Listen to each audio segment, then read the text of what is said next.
Përmes programeve dhe trajnimeve do të sigurohet arsim dhe trajnim shtesë për 600 persona, për çka janë ndarë 70 milion denar.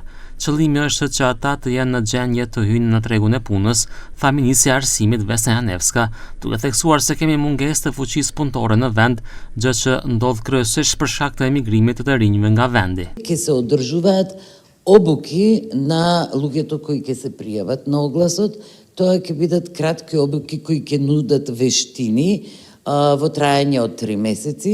Секој од тие што ќе бидат пријавени на овие обуки ќе добие 12.000 денари месечно. Zëvendës Ministri i Politikës Sociale, Demografisë dhe Rinisë, Gjoko Velkovski, tha se të rinjt do të ndihmohen në mënyrë aktive për të gjetur punë në vend. Поставување на вакви мерки кои што се надоградени со подобри услови токму за најмладите и они до 29 години, отвараме буквално можности вратата да они останат тука во Македонија, да можат да бидат дел од системот за вработување и да bukvално својот живот и своето семејство го креираат токму тука во Македонија. Drejtori i Agjencisë së Punësimit, Salatin Beluli, tha se ata po përgatiten në mënyrë aktive për të zbatuar masat e parashikuara në planin operativ.